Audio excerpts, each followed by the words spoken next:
Amados, vamos então pegar as nossas Bíblias e também o nosso livro, o livro Nascidamente, né? Vamos abri-lo na página de número 103. Queridos, nessa página foi onde exatamente nós paramos. Vocês vão encontrar aí um quadro dividido em duas colunas. Na coluna da esquerda nós temos Cristo e na coluna da direita Lúcifer. Seguindo aí, abaixo de cada um desses nomes, as características de um e as características de outro. Características essas que foram extraídas do texto de Filipenses, capítulo 2, versículos de 5 a 11. Agora, permita-me dizer algo antes de nós seguirmos aqui na leitura desse quadro. Como o nosso tema é a obra de redenção, sua natureza, seu propósito, seu valor, nós temos visto nos encontros passados, ao falar da obra de redenção, que este é um problema extremamente sério, porque se nós entendermos de maneira equivocada o que seja a obra de redenção, como poderemos nós experimentá-la de maneira adequada? Então, a fé e o exercício da fé pressupõe a compreensão do Evangelho.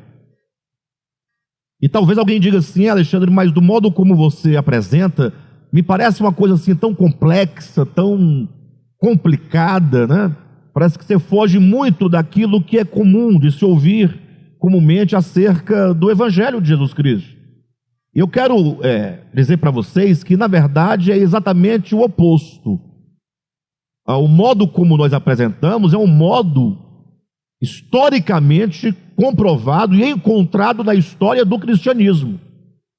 Ou seja, quando você lê os escritos do primeiro século acerca da obra de redenção, são escritos que tocam na profundidade do Evangelho, na verdade do Evangelho, com todo o valor da organicidade que temos aqui apresentado. Agora, com o tempo, nós sabemos que o tempo a tudo desgasta, e a grande questão o tempo é a grande prova de todas as coisas. Quanto mais os tempos avançam, mais a humanidade vai se degradando em todos os seus sentidos.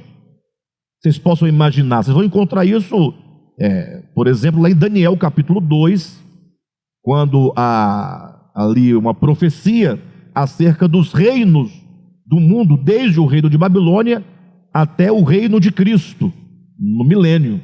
Ou seja, é uma profecia que compreende um longo período histórico, desde 565 aproximadamente, antes de Cristo, até os dias de hoje, avançando ainda para os dias finais, até o reino milenar.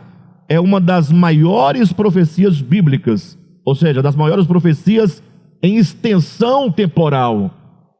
E dentre várias coisas que nesta profecia de Daniel 2 se apresenta na revelação dos tempos e dos reinos das nações, uma das questões é que ali nós vamos encontrar a imagem que Nabucodonosor viu no sonho, e essa imagem é no formato de um homem. Um homem. E esse homem, uma grande estátua, muito oponente e também imponente. Essa estátua era feita de vários materiais: cabeça de ouro, os peitos e os braços de prata, o quadril e o ventre de bronze, as pernas de ferro e os pés em parte de barro, em parte de ferro. Então, em síntese, porque não é esse o assunto que estamos tratando, o fato é que quando Deus deu a Daniel a decifração desse sonho, é dito que cada uma daquelas partes representava um reino na humanidade que iria surgir. Eram os reinos que haveriam de ascender na história da humanidade, um sucedendo o outro, o posterior sucedendo ao anterior, e assim sucessivamente, até chegar no último dos reinos. Então mostra como que a humanidade, representada por um único homem, dentre os aspectos revelados, é que, sendo a cabeça de ouro, com o passar do tempo, ao chegar no próximo reino, haveria uma degradação de valor, do ouro para a prata, da prata para o ferro, para o bronze, desculpe-me, do bronze para o ferro, do ferro para o barro. Se eu considerar que cada um desses materiais, eles têm aí uma ideia de valor, de preciosidade, então é possível observar nesse aspecto da profecia que, conforme os tempos vão passando, a humanidade vai perdendo o valor, vai se degradando até chegar a uma condição de puro barro. Ora, e qualquer pessoa em sã consciência que olhar para a história da humanidade, para a nossa experiência humana, perceberá que cada dia que nós estamos avançando, os valores vão se perdendo, e coisas que alguns julgam de valor, percebe-se claramente que a degradação intelectual, a degradação religiosa, a degradação social, política, em todos os aspectos, está cada vez pior. É o arruinamento da humanidade. E juntamente com essa decadência da humanidade, vão se perdendo também os valores da compreensão das verdades humanas, assim das verdades históricas, das verdades divinas, da arte, da cultura, de tudo o que a humanidade ao longo do tempo tem produzido. Então, hoje em dia as pessoas querem receber um evangelho que não traz consigo a potência necessária para a transformação. Quer-se falar de um evangelho, de uma barganha, de uma negociata, de uma relação mercantil, para que Deus os abençoe e os alcance com o quê? Com coisas materiais, coisas humanas. Então, o fato é que o evangelho de Cristo, ele de fato é muito profundo. E de fato está disponível também a todos nós. O problema é que nós, sobretudo nós cristãos, temos abandonado pouco a pouco a leitura, o estudo, sobretudo o desejo de conhecer profundamente as coisas referentes a Deus, e temos nos entregado a pregações e estudos de macarrão instantâneo, aquela comidinha feita em 3 minutinhos, você fala 10, 15 minutinhos e fala qualquer coisa, sem muita explicação, sem muita profundidade, e o pessoal vai embora e fica feliz. Mas o fato é que quando nós falamos de redenção, esse é o ponto que eu quero conversar com vocês hoje, eu quero que vocês tragam, sempre quando pensarem em redenção, dois nomes, como está aqui no nosso quadro, o nome de Cristo e o nome de Lúcifer, Lúcifer caído.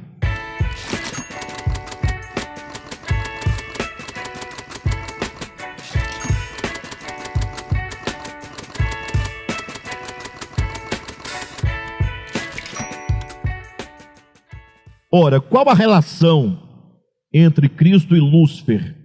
E por que nós, ao pensarmos na nossa salvação, na obra de redenção, temos que pensar nesses dois? Ora, porque me parece que todos vocês estão claros disso, que são duas matrizes de existência, são duas plataformas, ou para que fique mais claro, são duas raízes de onde brotam duas árvores. Estamos falando aqui em termos metafóricos, simbólicos. Então, se a partir de Lúcifer, em Lúcifer, tomando essa ideia, eu não quero jamais que vocês, ao pensarem na palavra Lúcifer, que é o equivalente, o Lúcifer caído, a diabo, Satanás, vocês fiquem focados ou pensando na imagem medieval, de um demônio. Não, esqueça isso definitivamente, de uma vez por todas. A ideia aqui não é uma ideia, não é, satírica de um sátiro, né, de um homenzinho com pés de cabras e com chifre, com rabo, orelhas pontudas, tridente. Essa é uma imagem medieval que foi pintado por alguns, a igreja achou muito bom, em questões de controle, porque quanto mais o medo impera no meio de uma comunidade, maior o controle pode se obter da parte daqueles que a lideram. Mas o fato é que não tem nada disso existe. Agora, entenda, seja maduro para compreender, não existe a figura satírica, que é uma invenção do homem, é uma invenção religiosa. Isso não quer dizer que não haja o Lúcifer, que é uma criatura a qual Deus criou, e na sua natureza de criatura é um querubim, conforme Ezequiel capítulo 28. Ou seja, assim como Deus criou homens, Ele criou anjos e criou querubins. São espécies de seres inteligentes, distintos. Então, por exemplo, quando nós falamos do homem caído, você não pode pensar num sátiro, numa figura satírica.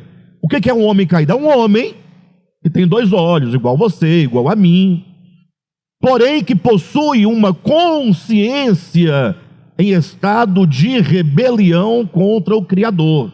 Nós não temos chifres, nesse sentido da figura mítica e satírica. Outra coisa, não vamos entrar nos méritos, né? Não temos rabo de seta, não temos olhos amendoados e puxados, orelhas de duende. É bobagem, né? Legue vermelha, capa preta, isso é uma bobagem, e crente tem medo dessas imagens, e o pior é que tem crente que se diz arrebatado por Deus, vai ao inferno e vê essa figura lá. Aí é estranho, porque há quem acredite nisso. Mas o que eu quero que vocês entendam é que, ao nós invocarmos a imagem ou o nome do Lúcifer caído, do diabo, precisamos pensar sobretudo no estado de consciência. Porque se colocar aqui Lúcifer caído aqui à frente, né, se nós pudéssemos vê-lo e colocássemos um homem ao lado dele, nós veríamos apenas 2 criaturas. Aí tem toda aquela especulação que alguns fazem dizendo, mas ele era muito bonito, né? Devia ser muito bonito, eu imagino, mas pelo menos a Bíblia fala, né? Perfeito era os teus caminhos, beleza, perfeição, coisa nesse sentido. Bem, mas de todo modo aí vão dizer, não, mas aí com o tempo, o pecado foi deixando-o feio. Fala, é igual você também. Mas se Deus fosse criar o homem na sua perfeição, ia criar a pessoa igual a você, igual a mim. É certo que o pecado degrada, concordo com você, mas ainda assim há beleza, não é? Há uma beleza no ser humano. O ser humano é um ser belo, ainda que degradado, ainda que corrompido, ainda que tem um corpo passível de corrupção, etc., mas não se transformou num monstro, né? Porque a ideia da idade medieval, a ideia medieval é transformar um anjo perfeito num monstro. Mas qual é o objetivo disso? Acabamos agora há pouco de falar. Então o fato é que Lúcifer caído é um querubim, e para facilitar a sua compreensão, é um anjo. Facilita a compreensão. É só um anjo, mas é um anjo revoltado, é um anjo rebelde, é um anjo desobediente, é um anjo que não ama a Deus, que odeia a Deus, e que, sobretudo na sua inimizade, se pôs e se põe como adversário de Deus, para lutar contra Deus e contra a sua criação. Bem, é a partir dessa consciência caída, a qual a Bíblia chama de Satanás, né, e de diabo, é a partir dessa consciência que se desenvolve tantas outras consciências caídas. Logo, se nós entendermos no sentido simbólico, Lúcifer caído como essa raiz, dele procede, portanto, um tronco com muitos ramos saindo dele. São todos os seres que participam da mesma consciência caída dele e, portanto, de um mesmo corpo. É uma consciência una, embora coletiva, e que dão os mesmos frutos. É o império das trevas. Então, aqui está a fonte, poderíamos dizer nesse sentido, da queda do homem. Então, qual é o problema do homem em relação à queda, em relação ao pecado, em relação a Deus? Ora, o problema do homem é o tipo de consciência da qual ele participa. Isso é muito simples de se entender e, ao mesmo tempo, muito complexo, porque quando você olha para a experiência humana, o que você vai encontrar? Que todos os homens, em maior ou menor medida, participam dessa consciência caída, de formas e níveis diversos de maldade, de desamor, de confusão, de intriga, de inimizade, de porfia, de ciúmes, de destruição, de maledicência, de roubo, de impureza, de malignidade, de perversidade, de corrupção. Então, a condição do homem é essa. E agora, o que seria a obra de redenção? Efetivamente falando, é lógico que tudo pode ser sintetizado. Quando eu falo de obra de redenção, você pode sintetizar na figura e na imagem do Cristo crucificado. Mas o grande problema é o que essa figura, essa imagem, esse Cristo crucificado, o que ele representa no âmbito cósmico.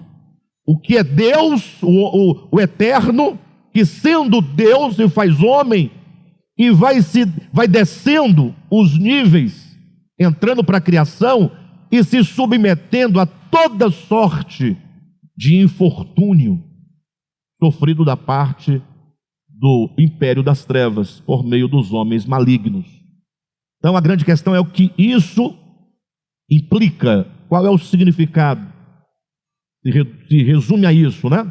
Mas se nós perguntarmos o que efetivamente seria a obra de redenção, e eu vou dar para vocês um texto em que você terá ali a síntese, e no entanto, com toda a clareza do que é redenção. Tá bom? Leia comigo a Escritura no livro de Colossenses, capítulo 1, versículo 13. Aqui você tem a ideia clara da experiência da redenção, da história da redenção, da obra da redenção. Ele, quem é este ele? Conforme o versículo anterior, é o Pai. O Pai. Ele, o Pai, nos libertou do império das trevas. Então, aqui nós temos o primeiro ambiente, império das trevas. Então, para haver redenção, tem que haver libertação. E por que precisa de libertação? E libertação de quê? A palavra império, aqui no grego, exousia. Exousia é uma palavra que, se traduzida literalmente, poderia ser colocada, ao invés de império, colocar a influência das trevas. Há duas palavras no grego que implica, que tem muita semelhança, que é a palavra exousia e a palavra dunamis, e geralmente se traduz, sem um critério semântico, tudo como poder. Exousia, poder. Dunamis, poder. Mas no grego há uma diferença profunda, porque o dunamis, enquanto poder, é o poder da força, de onde nós vamos ter a palavra dinamite em português. Então, é uma força, mas não é uma força violenta, uma força bruta, que seja, uma força enquanto uma energia capaz de gerar rupturas e etc. Ao passo que a palavra exousia, que também pode ser traduzida por poder, fala de um poder de influência.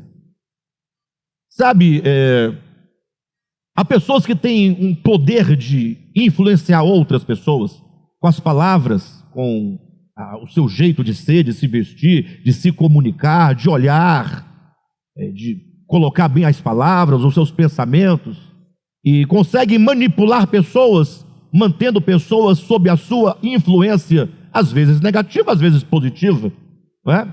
Mas é esse tipo de poder que significa a palavra exousia. Quando diz, Deus nos libertou do império das trevas, está dizendo que as trevas constituem-se em forças do engano, forças da mentira, que mantém a mente do indivíduo, da criatura que caiu sob a sua influência, ao seu álibi, mantém essa mente cativa e escrava no engano. Queridos, a questão do engano é uma coisa extraordinária, negativamente falando. Talvez, por mais que nós entendamos, ainda não temos noção do poder da mentira. Tanto é que Jesus claramente diz, e conhecereis a verdade, e a verdade vos libertará. O que liberta o homem? Deus. É verdade. É Deus que liberta o homem. Mas o que Jesus fala sobre a libertação? Em que momento acontece a libertação do homem? É lógico que essa libertação ela é paulatina, ela não acontece de uma vez por todas. Mas, grosso modo, podemos entender quando Jesus fala, e conhecereis a verdade, e a verdade vos libertará. É só você inverter os polos. Ora, as pessoas não são libertas, logo elas são cativas, elas estão aprisionadas. E o que as aprisiona? A mentira. E o que é a mentira? Senão as trevas. Ou as trevas é uma metáfora para se referir à mentira, para se referir ao engano, para se referir à cegueira, para se referir à ignorância. Então, quando diz aqui em Colossenses que ele nos libertou do império das trevas, ele quer dizer que o homem, ele anda cativo do engano, das trevas, da mentira, sob a força e a influência do engano, e esse engano precisa ser desfeito na mente e no coração, para que esse homem seja o quê? Liberto. Então, por que as pessoas ainda nutrem muito medo de muitas coisas? Já observaram que o medo é o produto da ignorância? Então, alguém, por exemplo, que mora no interior, ali no meio de muita tradição, muitos costumes dos antigos, e eles criavam suas lendas, enfim, aí a pessoa acredita que, por exemplo, exista lobisomem. Aquela crença é tão forte para aquelas pessoas que elas nutrem medo e chegam a testemunhar que viram. E eu não duvido que tenham visto alguma coisa e deram o nome do que quiseram dar, Você vê o que você quer ver. Essa é a verdade. Mas quando a pessoa se desenvolve, cresce, estuda, entende, e ela descobre que aquilo lá era só uma uma bobagem que, enfim, que não existe, ela perde o medo, ela é liberta daquilo. Ela não pode ser mais manipulada por ninguém por meio daquela mentira. O mesmo acontece com qualquer outra coisa que não faz parte do reino das realidades, né? Bem, mas o fato é que Deus liberta o homem deste engano. Este engano, que engano é esse? Porque se ele nos libertou do império das trevas, estamos falando sobre redenção. Redenção é efetivamente a libertação da mentira.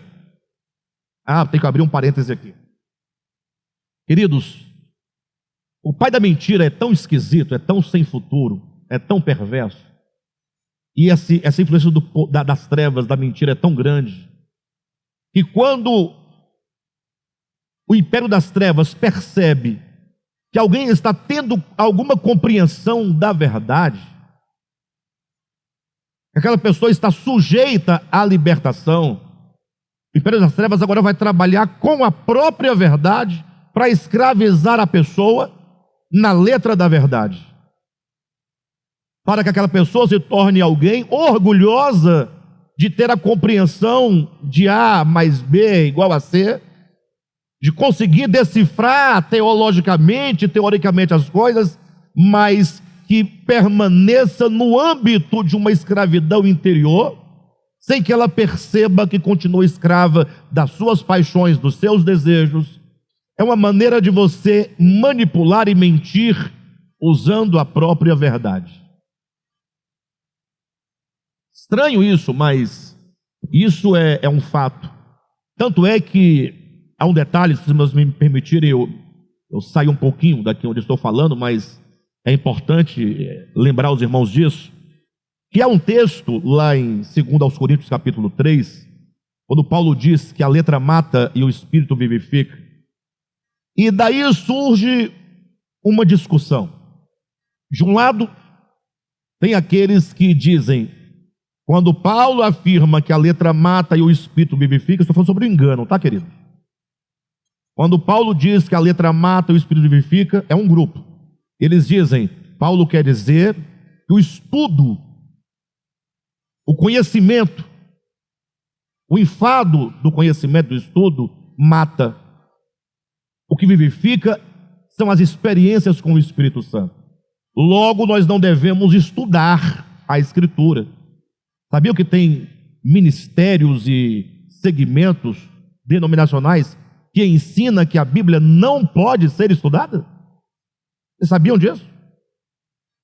Não sabia? Segmento tradicional.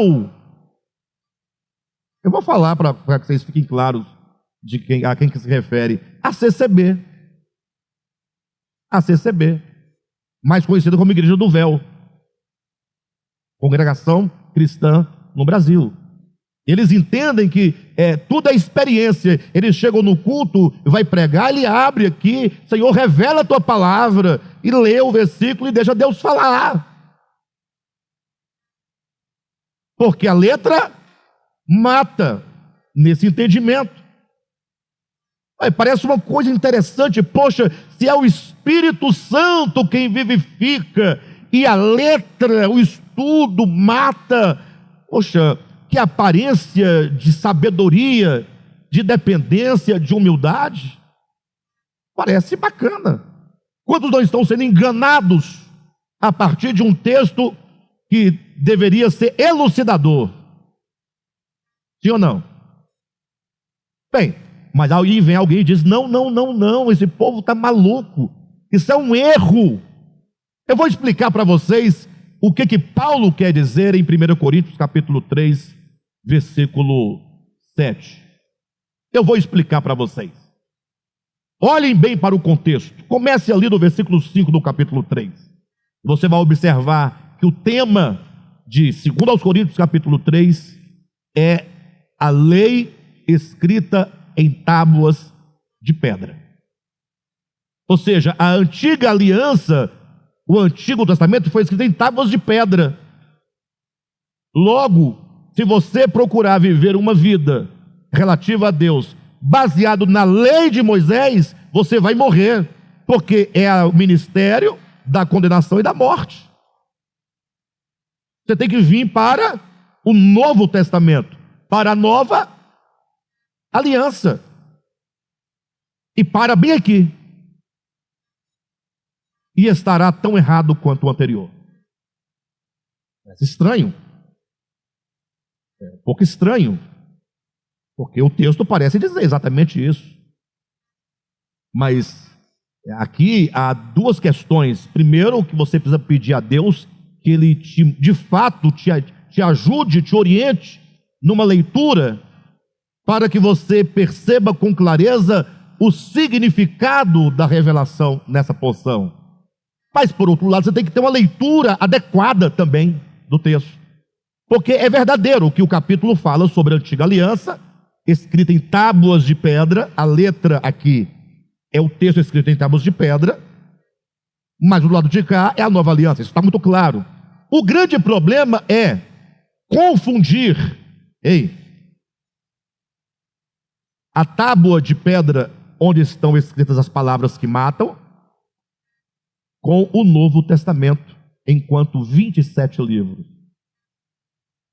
O que acontece? Se você pensa que o Novo Testamento são os 27 livros, Novo Testamento, você saiu das pedras para o papel. Você está em prejuízo, porque a pedra tem mais durabilidade. E pelo menos foi escrita com um dedo de Deus. Agora, você vai trocar as pedras por papel? Por tinta e papel? Basta você olhar com atenção que as tábuas de pedra, cujas letras matam, lá em 2 Coríntios 3, estão numa relação com o nosso coração, quando diz: vós sois cartas vivas, em cujo coração se inscreve a lei de Deus, não com tinta, mas com o Espírito do Deus vivente. Então não é a troca de Antigo Testamento por Novo Testamento, enquanto mera aliança externa, teológica, não é? Antes de Cristo, depois de Cristo, o que muda, o que não muda, porque é nisso que acontece, que as pessoas ficam agora debatendo: nós estamos no Novo ou no Velho Testamento? Aí pronto, vamos cair no mesmo engodo do povo de Israel, porque eles se apegaram à letra no sentido de abrir mão da essência, do testemunho, que é o Cristo de Deus que haveria de vir. E agora nós ficamos defendendo as ideias, ainda que ortodoxas e neotestamentárias, do texto também escrito, agora em papel, e deixamos de experimentar essa palavra que deve ser escrita no coração. Logo, quando alguém observa o debate nessas duas correntes, você percebe que o engano, de alguma maneira, ele acaba prosperando, ainda que por meio da verdade.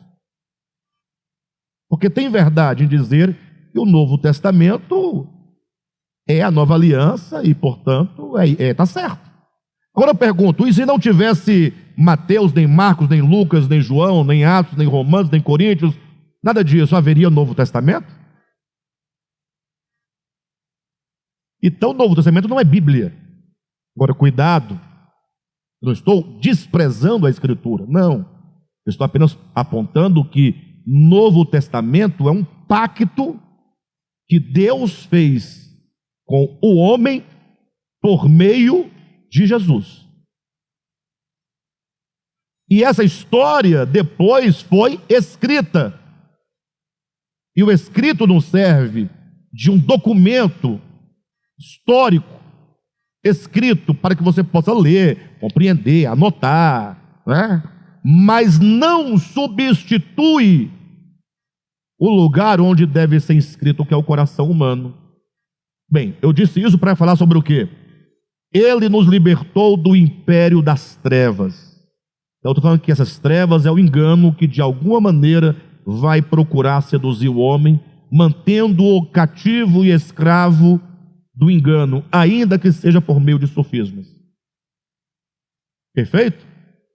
Então, quando o texto diz: Ele nos libertou do império das trevas. Nós temos aqui a libertação das forças, não é? Império enquanto forças da influência das trevas.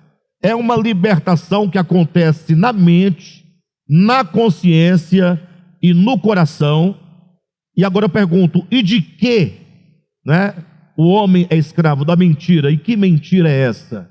Bem, é a mentira que Lúcifer começa desde a sua queda. Como é que ele consegue a terça parte dos anjos para segui-lo?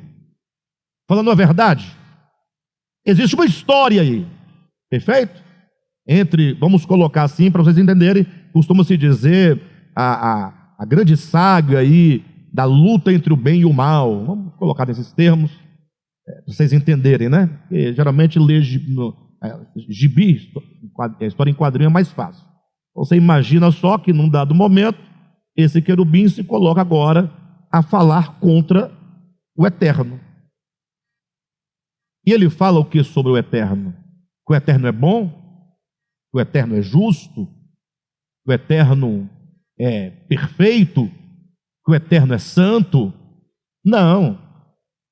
Ele é chamado de pai da mentira, porque a partir da sua própria queda, ele começa agora a compartilhar uma mensagem, um falso evangelho, colocando-se como salvador. Olha, eu quero livrar vocês das mãos de um Deus impiedoso, de um Deus perverso, de um Deus mau, de um Deus assim assado. Ele vai então criando toda uma narrativa, uma história contra Deus, contra o caráter de Deus.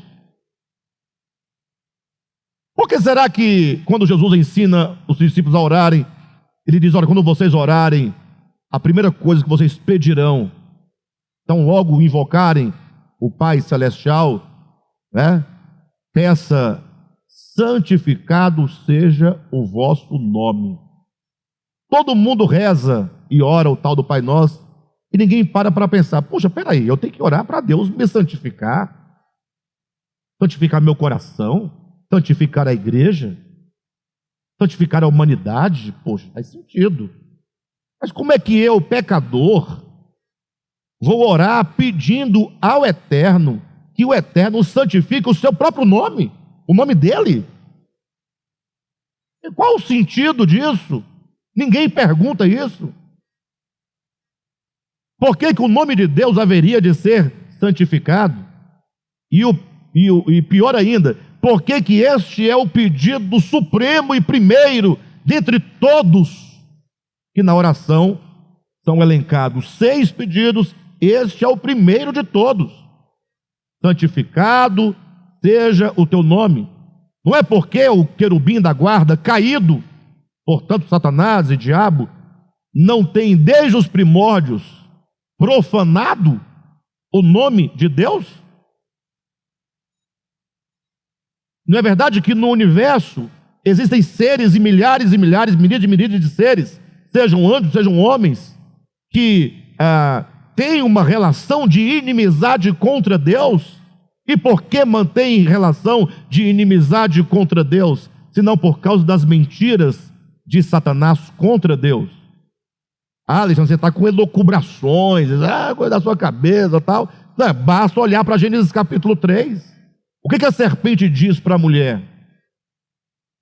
Qual é o tema da conversa? Nós temos 5 versículos, ou 4 versículos. Ou melhor, nós temos 2 versículos do diálogo entre a mulher, são 3 versículos, a mulher e a serpente. Então a serpente falou assim, bem, bora bater um papo, ok? Como foi? Não foi assim que Deus disse? Ele traz o que supostamente Deus teria dito. E quando ele fala o que supostamente Deus teria dito, a serpente fala com verdade ou com mentira? Por que com mentira? Porque o que Deus havia dito? De toda árvore do jardim comerás o quê? Livremente. O que a serpente diz? Não foi assim que Deus disse? De toda árvore do jardim não comerás. Deus diz, comerás de todas. A serpente fala, não comerás de todas.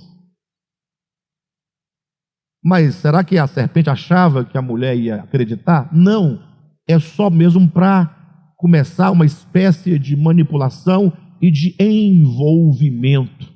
A mulher, não, você está errado. Não, você pensa que você me engana? Não, Deus disse que de toda árvore do jardim podemos comer livremente, mas da árvore do conhecimento do bem e do mal, não podemos comer, porque no dia em que dela comerdes, certamente morrerás.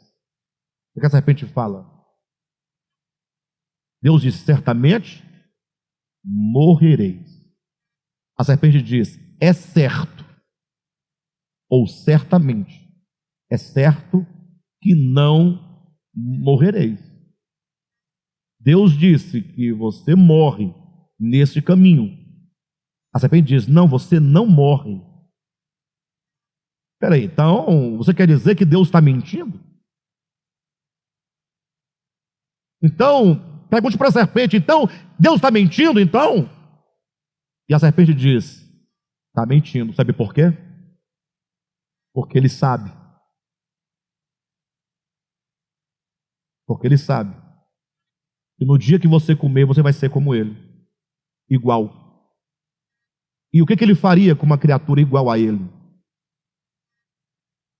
Como é que ele pode manipular o serviço, a adoração, se você se tornar como ele? É certo que não morrereis. Daí, essa é a história básica da queda do homem. E a mulher, então, vendo que o fruto era agradável à vista, bom para alimento e bom para dar entendimento, tomou do fruto, comeu, deu também ao seu marido, que também o comeu. Não é a história? Então, qual é a história da queda? Nós estamos falando de redenção, mas não se entende redenção sem entender a queda. Qual é a história da queda? Não é a fruta, não é um fruto, não é uma árvore. A ideia é a mentira que se semeia acerca de Deus na mente e no coração dos primeiros homens, da primeira humanidade. E como essa humanidade é receptiva e recebe o fruto, ou a semente do fruto da mentira no coração, e agora esse fruto, essa semente do engano prospera dentro do homem. E o homem passa agora a viver uma relação de amizade para com o engano e de inimizade para com Deus. E a prova dessa inimizade contra Deus é tão grande, tão forte, e tão verdadeira, e tão clara, tão cristalina, que nós, cristãos, evangélicos, do DEVAP, ouvindo palavra a semana inteira, ainda acreditamos muito na serpente e pouco em Deus. Ah, como assim? Como assim? Como assim? Como assim? Como assim? Só você olhar. Só você olhar. Só existem dois lados, queridos, as trevas e a verdade. A verdade dói, ela é dura, ela é difícil, mas ela não é dura porque é dura, não é difícil porque é difícil. A verdade é bela, é maravilhosa em si mesma, mas é dura porque eu não aceito a verdade como ela é. Eu não aceito, eu aceito as minhas verdades, ou o modo como eu manipulo a verdade para o meu bem-estar religioso. Mas a verdade, enquanto verdade, eu já fiz esse desafio aqui centenas de vezes, né? Mais fácil, se você quiser, leia os evangelhos. Leia Lucas, só Lucas. Leia os 4, não, que é muito evangelho para ler. Pega só Lucas. Mais nada. Você vai discordar do início ao fim. Se você for honesto, se você não for crente, fica lendo a Bíblia sem entender nada e chorando e falando, para de bobagem. Não, para. Você compreender o que o texto diz, e você parar para refletir, e você tiver a ousadia de perguntar, será que Jesus está certo nisso? E comparar com o que você acha, porque não se lê Bíblia como se lê jornal, se lê Bíblia como quem olha no espelho, e procura encontrar você aqui dentro, seja positivo ou negativamente falando. Então Deus disse isso, Jesus falou isso. Muito bem. Alexandre, o que você tem a dizer sobre esse assunto? Como deveríamos agir nesta circunstância? Sendo honesto. Jesus, ele é muito bonzinho, mas ele é Deus, né? Deixa ele para lá. Falta que nós vivemos no mundo concreto, no mundo real. Que se nós vivermos igual ele está falando aqui, não dá certo. Não dá certo. Que história mais furada é essa de que os mansos herdarão a terra? Os mansos vão levar a chicotada. Manso herda a terra? Estou perguntando. Manso não herda a terra. Então, ou Jesus é um mentiroso, ou eu estou sob o efeito das trevas. Alguém está errado.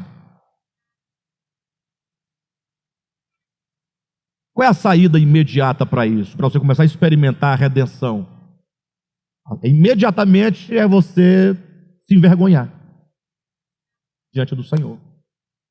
Ó Senhor, o Senhor me perdoa, mas eu não tenho condições ainda de assimilar. Mas eu sei que o Senhor é a verdade. O problema não está em ti, está em mim. Preciso de libertação. Aí você terá que fazer o que está no Salmo 1, para começar a caminhar. Bem-aventurado é o homem que, primeiro, não anda, segundo, o conselho dos ímpios. Os ímpios têm conselhos. Você ouve os ímpios? Como é que você constrói a sua cosmovisão? Como é que você constrói a sua ética cristã? Como é que você constrói o seu ser cristão que se põe no mundo? É ouvindo o jornal? Se deixando, ouvindo TikTok, o que estão dizendo? Sobre isso, sobre aquilo outro, nesse aspecto, naquele outro? Você se alimenta de quê? De que lado você está? Em que mundo você vive? Então, ou você ouve o Evangelho, ou você vai andar segundo o conselho dos ímpios.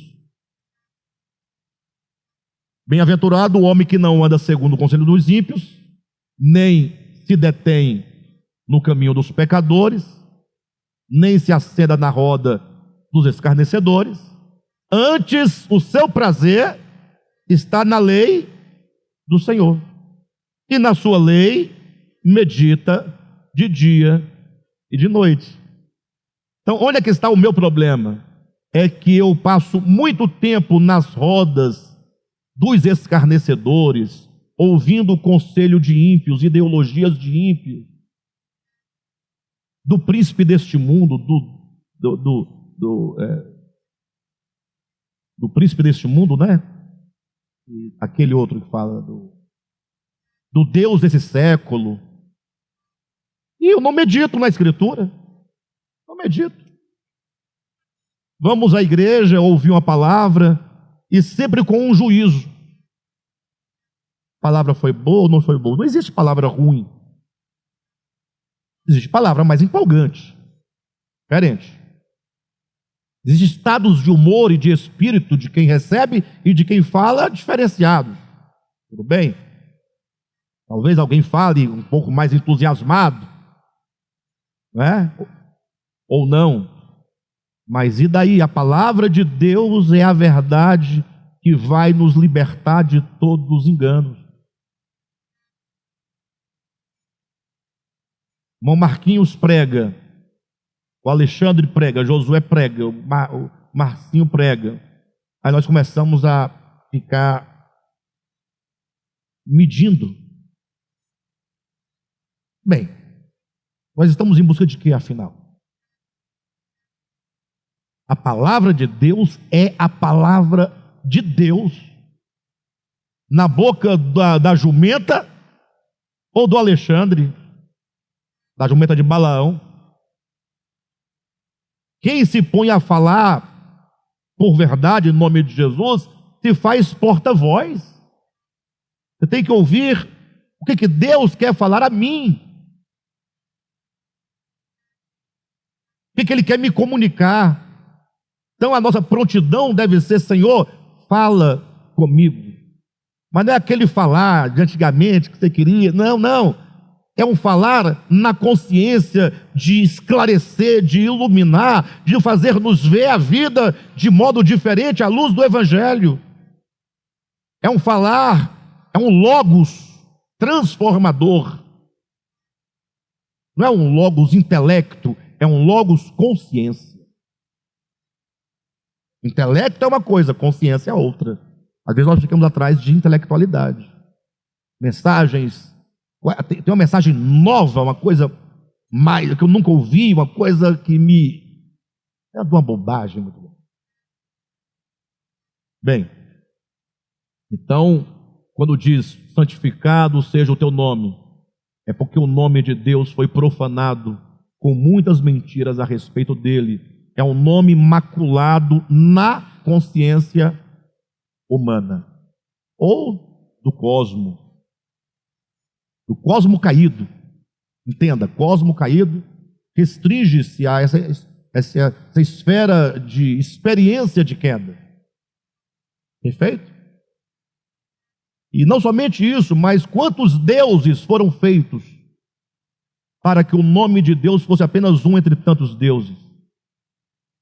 E os homens que se fazem a si mesmos deuses, e que se não se faz, reivindica a prerrogativa da adoração, da obediência e do serviço. Então, conceito de redenção: Ele nos libertou do império das trevas. A libertação na consciência e no coração é o procedimento da redenção. E agora, e nos transportou. Então, existe aqui um movimento, e nos transportou para o reino do Filho do seu amor. Uma vez que você está liberto do engano, a verdade te liberta, você não estará no império de Deus, porque não há um governo de Deus que te manipule por meio de forças que te escravizam, como acontece com o império das trevas. Aqui é o reino de Deus, é a basileia de Deus. Aqui é a verdade que governa, e nós nos pomos por súditos da verdade, porque sabemos quem Deus é. É o reino do amor, é o reino do seu Filho. Não é isso que diz aí? E nos transportou para o reino do Filho do seu amor. Então, isso é redenção. Se isso não acontece dentro de mim, não há para mim redenção. Não há. Não há redenção, que é o mesmo que salvação. Não há. Ah, mas eu sou crente há tantos anos, o que eu vou fazer com minha carteirinha de membro? Você vai para o inferno com ela. Lago de fogo, se queimar com ela. É bom que ajuda o fogo quanto mais carteirinha de membro, mais o fogo. Não adianta, eu não posso mais, eu estou com 50 anos para estar, com meias palavras. É verdade. Redenção é isso. Então, quando nós falamos de redenção, temos que ter em mente, presta atenção, 2 nomes. A primeira plataforma, a primeira raiz. O Lúcifer caído, das trevas, do engano, da mentira, de onde procedem todas as consciências caídas. Mas o oposto de Lúcifer caído, quem é?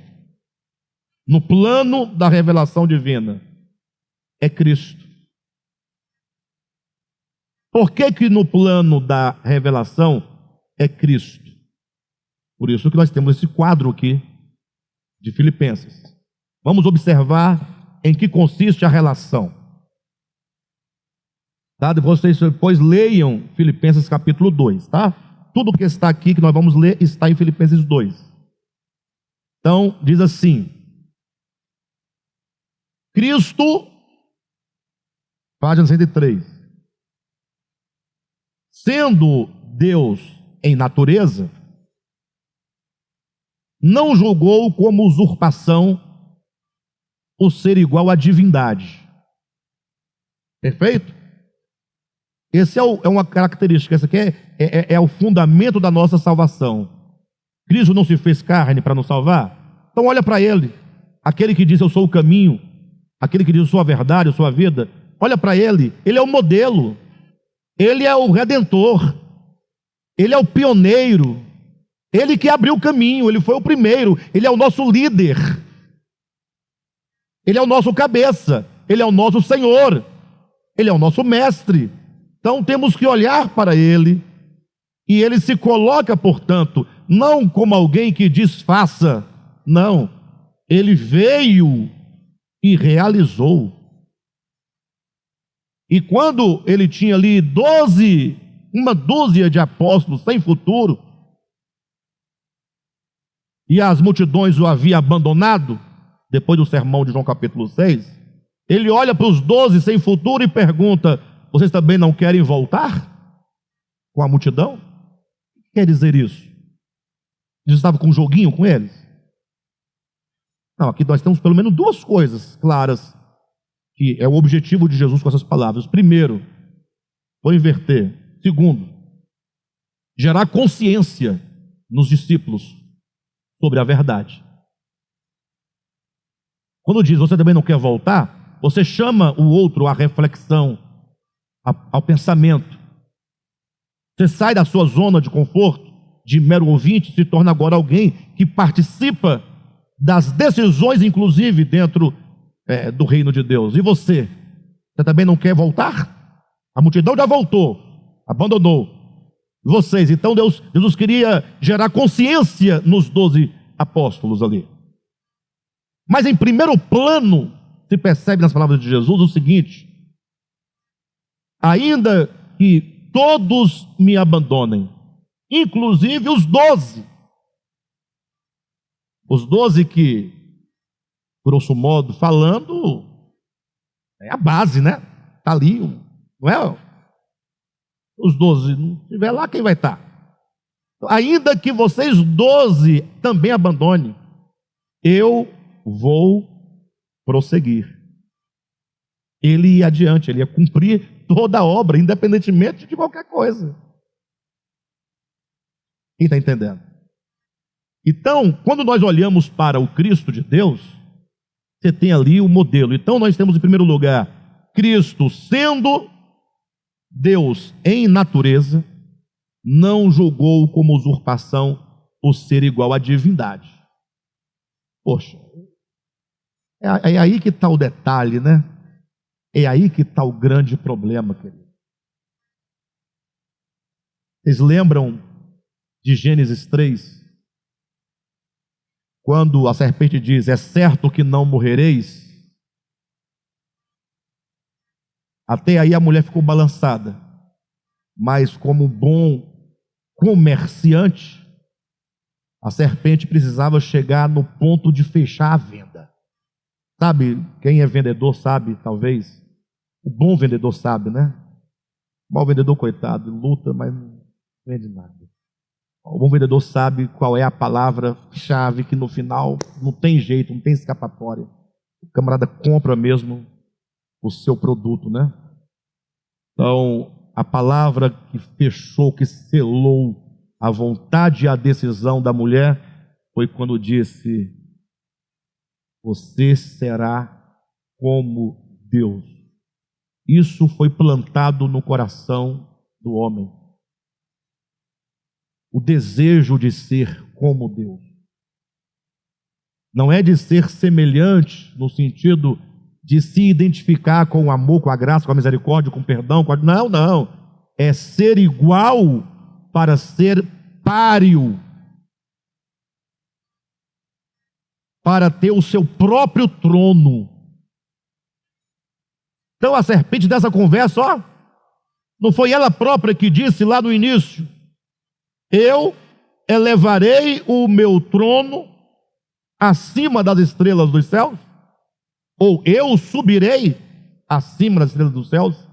Exaltarei o meu trono e serei semelhante ao Altíssimo?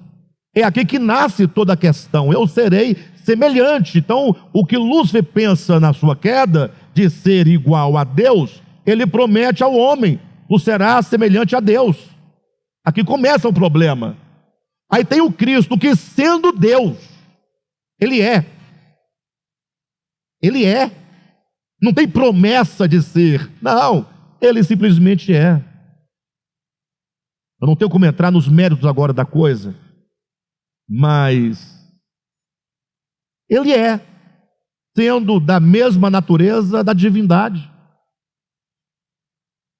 para quem tudo foi criado, por quem tudo foi criado, em quem tudo foi criado. Rapaz, se fosse eu estava tocando terror. Para cima de mim eu não sou nada, estou doido para chutar a cabeça de uma pessoa, dar um chute. Vocês estão entendendo o que eu quero dizer, né, queridos? Então, ele sendo, olha o contrário, olha o que é redenção, sendo semelhante à divindade, não julgou no coração o ser igual a Deus.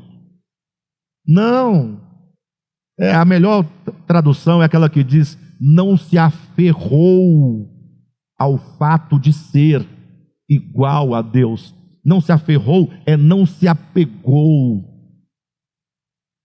Ele é, mas quando foi preciso que ele viesse ao mundo, descesse, nesse sentido, vocês estão entendendo, né? Da sua glória, se despisse da sua glória.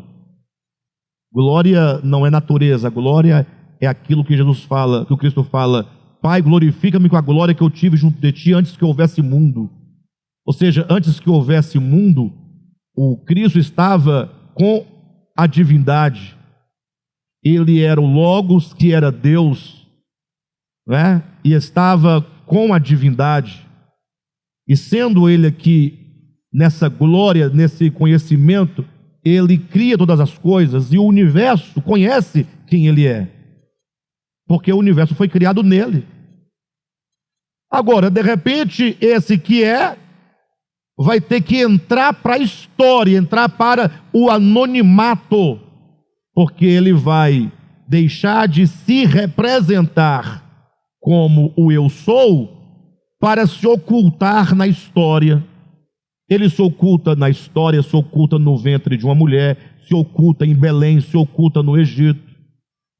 Por fim, está oculto no Nazareno. E é a coisa mais chata que tem. Eu não sei se vocês já passaram por situações semelhantes, mas é muito diferente. Por exemplo, eu vou fazer um sepultamento de um irmão da igreja aqui, nosso, né? Aí chega lá, a igreja está toda lá, os irmãos, vocês estão tudo lá. Fica todo mundo: pastor, você vai falar que horas? Tal, e fica na expectativa. Eu me sinto apoiado, né? Por mais que tenha pessoas lá que eu não conheço, mas eu sei que vocês estão lá comigo, e é bom falar que vocês estão tudo olhando e tipo assim: vai, nós estamos aqui, vai, tá bom, estamos gostando. É um apoio que dá para a gente. Agora, quando eu vou fazer algum sepultamento de irmãos da igreja que me pede para algum familiar, e chega lá, não tem ninguém da igreja, nem o irmão da igreja chega na hora, eu fico no meio de gente estranha, ninguém sabe quem sou eu, o que eu vou fazer, não sabe nada.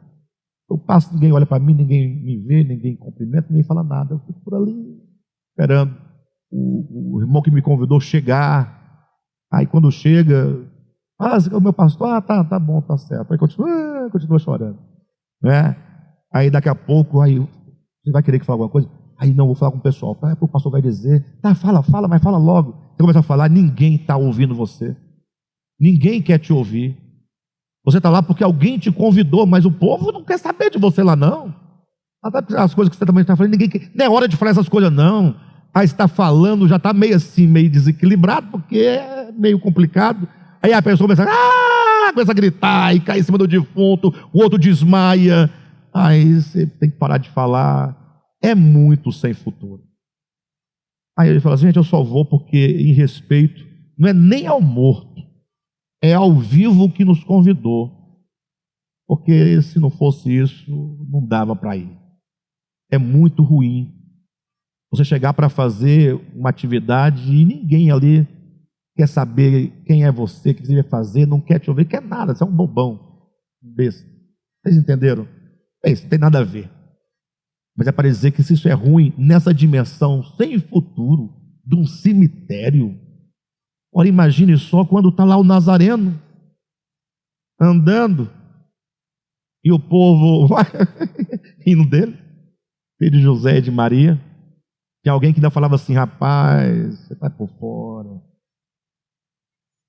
O que foi? Não é só filho de José e Maria, não. Esse é um casamento, é um filho meio complicado, né? Porque parece que José não é bem o pai.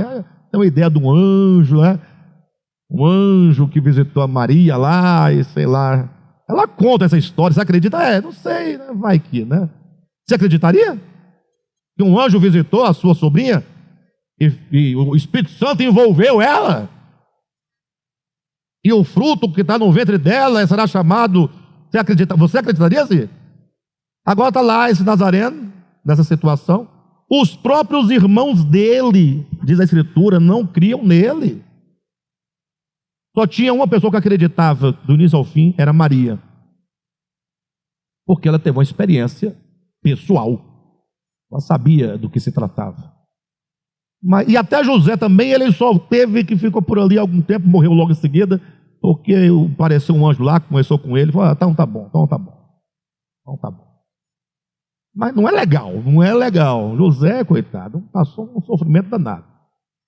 Mas o fato é que esse que é Deus entrou no anonimato da história, se escondeu no ventre de Maria, se escondeu em Belém, se escondeu no Egito, se escondeu em Nazaré, se escondeu na Galileia. Quando ele entra no ministério público, ninguém acredita, nem vendo as obras que ele faz. Os próprios discípulos no final falaram, faz o seguinte, Jesus, está tudo certo, você está com uma conversa estranha que vai para o Pai, não sei o quê, vai voltar, vamos combinar uma coisa, mostra-nos o Pai e a gente resolve essa conversa aqui. Então, é de uma situação muito constrangedora. Vocês não acham, não? Muito constrangedora. Sendo Deus. Mas lógico, eu estou colocando apenas esse âmbito da questão do anonimato. Mas só nessa redução do ser divino para o ser criatura. E não é ser criatura um querubim, um serafim, é ser criatura homem. Se você levar a sério, né, a ideia da hierarquia dos seres celestiais, o homem é o último. O homem é o último. Você levar isso adiante, né, dessa perspectiva, que é o que está em contato com a terra, é a matéria. Você sabe que quanto mais distante de um ponto de luz, mais em treva você se encontra. Quanto mais distante do bem, relativamente ao bem, mais no mal você mergulha. Então, é o Cristo que se faz criação, mas que se faz no âmbito da criação, homem. Mas não se faz, não é um Napoleão, não é nenhum Júlio César, não, é um faraó, não. Ele se faz um nazareno. Vai nascer lá hoje em dia a gente falava Baixa da Égua, né? Hoje em dia, Baixa da Égua é o lugar mais distante possível. Não é palavrão não, viu? Baixa da Égua ele nasceu lá na Belém, da Judéia, da menor de todas daquela região, a pior que tinha, a menorzinha, lá onde Judas perdeu as botas, coitado, de lá tem que sair fugido para o Egito. Quando volta, ao invés de voltar para Jerusalém, volta para Nazaré. Misericórdia, Nazaré era outro lugar sem futuro. Enfim, e agora que ele entra na manifestação pública, ele vai servir a humanidade. Ele vai servir os homens caídos, pecadores. Ele vai lavar os pés dos pecadores e de Judas. E o pior, agora ele vai morrer. Ele vai sofrer essa pena, que é a morte humana, E não é qualquer morte, ele vai sofrer a morte de um maldito. E ele não vai simplesmente morrer, ele vai passar pelo menos 12 horas entre os juízos, os julgamentos, os interrogatórios, as humilhações, até ele ser exposto publicamente e passar aquelas horas na cruz, sendo humilhado, xingado, sendo Deus. Agora eu pergunto, isso faz sentido para você? E por que tudo isso? Tudo isso para mostrar, para revelar ao homem quem é Deus. Todo esse procedimento de esvaziamento de quenoses do Cristo, e em silêncio, sem nunca se defender, apenas se submetendo a todo o processo, era a resposta de Deus para todas as mentiras que o diabo dele havia difundido no universo. É como se tivesse do lado de cá um espectador ouvindo a mentira de Satanás e vendo na prática Deus no meio dos homens, vivendo como homem e dizendo apenas perdoa, perdoa, perdoa. Deus estava em Cristo, não imputando aos homens suas transgressões, mas confiando-lhes a palavra da reconciliação, não é? E aí alguém olhando e chegando à conclusão, isso se dá por meio da revelação, dizendo, Satanás está mentindo. Deus não é nada daquilo que disseram. E essa libertação da mentira na mente é redenção. Então, para nós podermos encerrar, volte-se para o seu livro aí e veja então, no quadro de Cristo, sendo Deus em natureza, não julgou por usurpação ser igual à divindade, descendo, a si mesmo se esvaziou, se humilhou assumindo a forma de servo. 3. Desceu à terra a fim de fazer da cruz o ponto mais alto de sua glória para revelar ao universo o caráter do Pai, é o que estamos dizendo. E por último, Cristo, em razão do desprendimento de si mesmo e amor ao Pai, foi ressuscitado e exaltado acima de todo nome. Então, o que nós temos aqui por último? Cristo, em razão do desprendimento de si mesmo e amor ao Pai, foi o quê?